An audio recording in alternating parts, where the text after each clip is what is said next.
on The Bachelorette. For some reason, we were in Virginia, where Chris went crazy. This is crazy. And Lincoln went home. It's time for Roses and Rosé. Hi, everybody. I'm Lauren Zima. Welcome to our recap of Bachelorette Becca Kufrin season. We're in Virginia. Why? No offense to Virginia, you guys, but oh my gosh, am I ready for something to look at? Just something visually tasty, whether it's a cool date in an exotic location or just, I don't know, a celebrity that's not Wayne Newton, anything really. These dates are making me feel dated, like my body is dated, like I'm dying because I'm not enjoying them. What do you guys think? Are the dates living up to your expectations? Do you want more from them? Please let me know in the comments and let me know what types of dates you'd want to see on the show. Because I get that there's been a lot of seasons and that they need to get new ideas maybe. Maybe it feels like everything's been done before. Help. Also, everyone, yes, this week I am not drinking rosé. I have an absolutely massive glass of water because I had an allergic reaction over the weekend and now I'm on steroids. So I can't drink alcohol, but I'm gonna be healthy because we've got to revitalize the life of this show. Life is full of surprises, Becca. Okay, we start off and Colton's in another hoodie. Don't drink every time you see Colton in a hoodie because that's a most dangerous game, which I might be willing to play because I'm so bored. I'm sorry I'm saying it. But it's true. I don't want to be. Anyway. There's nothing to sneak my way out of, Lincoln. So shut the up. We begin with Chris and Lincoln arguing because this season is all about boys bickering. And after last season, Becca needs a man. I'm over it. I'm actually hoping to get a one-on-one this week or even a two-on-one. That's what I want the most, and I hope it happens. You want a two-on-one over a one-on-one? Chris and Lincoln are bickering because Chris says that he wants another one-on-one or to be on a two-on-one. And as much as I dislike Lincoln for what he's done, Lincoln says you're not going to get another one-on-one after getting one. Those just aren't the odds. And Chris says... You have historical data to back that up? Yes, dozens of seasons of this show. That's how the formula works. You just body shaming me. And then they get into a body shaming discussion. Oh my God, I wish I had one last kiss before I go. Who's gonna help me? And then I look away for 1 second on the show and I don't know what's happening. Becca and Jason, who I like, at least he's funny, are on a date where they're doing some kind of gothic dancing on a rug in the middle of a town square. I think when we started this episode, Becca said something about combining the old and the new. Why are we in Virginia? No offense to Virginia. I just want to be somewhere colorful. Somewhere with blue skies and tasty settings and, I don't know, a cool hotel, something. Okay, so I also can't figure out the weather in Virginia. Becca is dressed like she's about to hit a snowstorm and Jason has holes in the back of his jacket. She's wearing a vest and a coat. And he's barely wearing a sweater. And then, you know, because the dates are just going to keep on keeping on, we go into a crowded bar. I guess we couldn't shut the bar down, and Jason's friends are there. Why? We never know their names. We don't really see any significant discussion that happens with them. Why did we pay to fly Jason's friends to Richmond, Virginia to get happy hour? I don't know, but I liked Jason's reaction to meeting them. That was cute. It was sweet. But I just need something. Okay, so they have a dinner date and they open up to each other and it's nice. And then they go on a group date and Becca says that they're here to Brush up on our U.S. history? To brush up on American history. And let's be honest, we all need that. It's been a minute for me. Although, as much as I don't think I know what I'm talking about, why does this George Washington have brown hair? Wasn't it always white? When I picture like a picture of George Washington, or a painting, I guess, it's white hair. Get the wig color right. My name is Lincoln. I am honored. So the guys are all in suits, and Chris is calling Lincoln a sneak and a liar. And look, I'm not saying that Chris is wrong, because now we know about Lincoln's criminal history, but Chris is acting real wonky himself, okay? Man up, everybody. And Blake's face here, we haven't seen much of Blake lately, but his face here says it all. He's just like...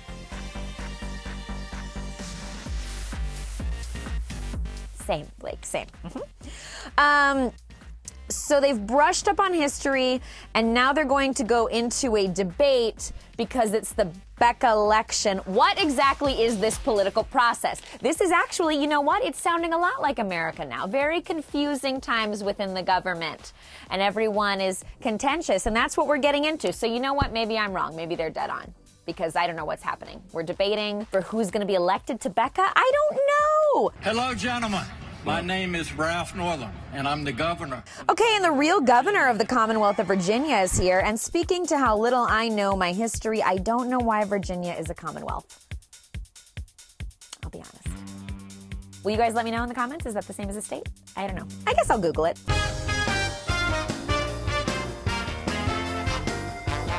So they're debating, and what I also don't understand is that the debate seems to be them just like answering questions. What is your idea of the perfect date with Becca? But not debate. It's a non-debate debate. It's more of a Q&A.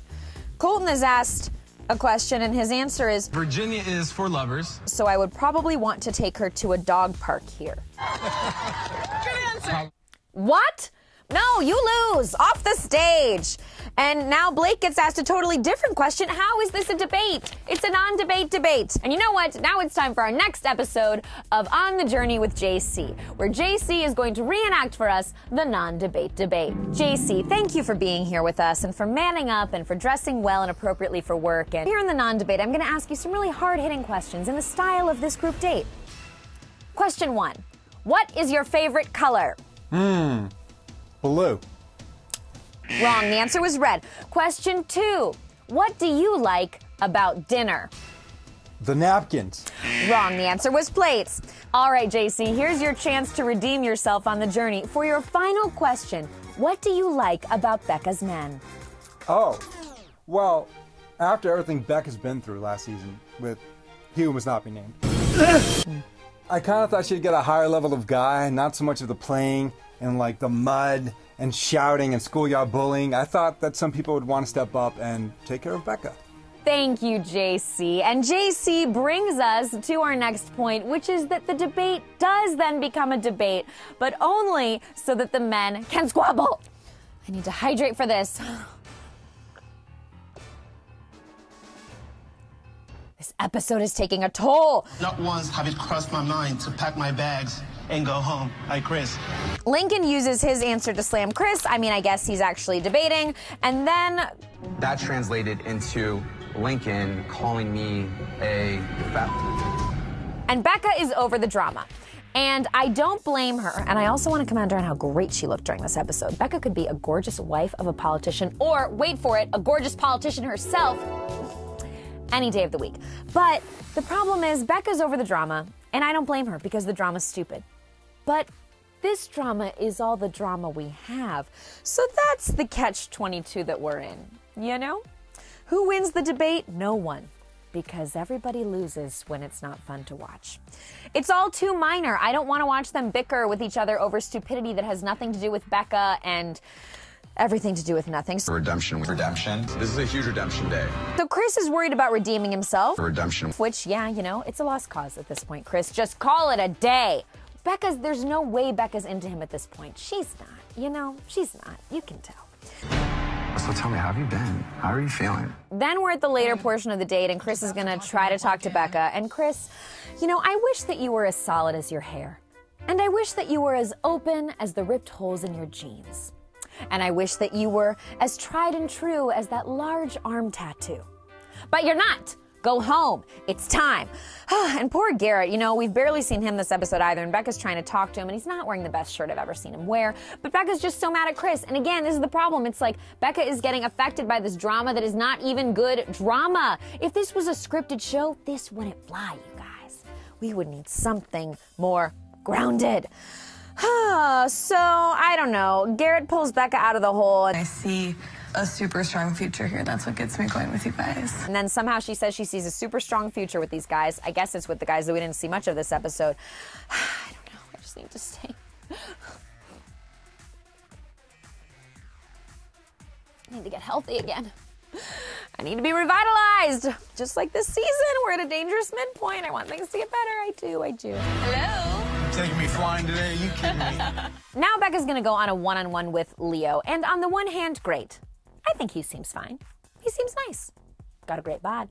On the other hand, I don't think she's that into him. We haven't really seen them connect very strong, and she's again all upset from these guys, and it's just like the date that Wills had to pull her out of the dark place on. And Leo says, hey, don't worry. We can do nothing if you want. Please do not do nothing. Please do something. I need to see something. Okay? Nothing makes a man like some oyster shucking. I guess the something that they're gonna do is that they're gonna shuck oysters, which I do love oysters. And they have some champagne, and that's nice. But it's still not very glamorous, is it? I don't mean to contradict myself. I know that I've said in the past that I want to see them do like normal things on dates to get really connected. But if you're gonna put somebody in the water, have it be on a cool boat, you know? I don't know. I mean, they're not gonna make their living shucking oysters together in Virginia. So what are we learning here? That Leo can lift her up in a boat? That Leo then struggles to get himself into the boat?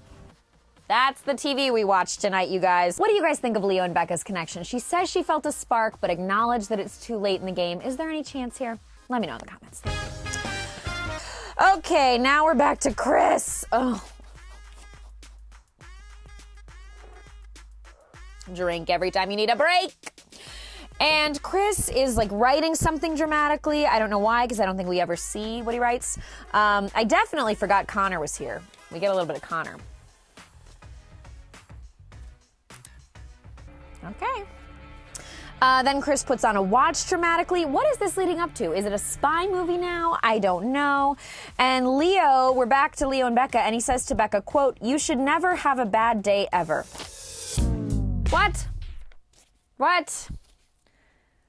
We've got to be more grounded, and we've got to be more glamorous. I need grounded moments. I need glamorous moments. I don't want oyster shucking moments. I don't want stupid squabbling moments. I want grounded, and I want glam. In depth and fantastical.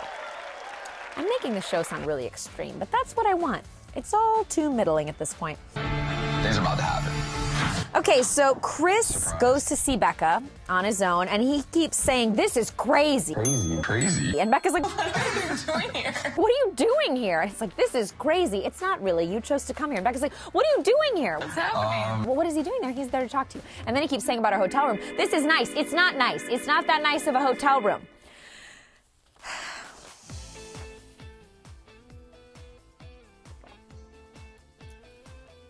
Chris, stop grasping at straws. Just let it go. Let it go. Were you guys as over this by this point as me? Like, did you think Chris had any hope or any chance? I have so many questions and red flags now that I don't know if we can get there. And I don't think we can at this point.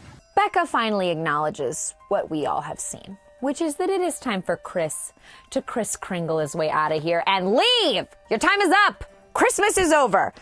And it wasn't that fun. So Chris is leaving, and she's like, I'm gonna walk you out, because I always walk him out. And he's like, don't walk me out. I don't need, like, a walkout. And she's like, I'm gonna, you deserve it. But I'm gonna give you that respect. And he's like, I don't want it. And we're still squabbling. I can't. We've gotta stop the squabbling.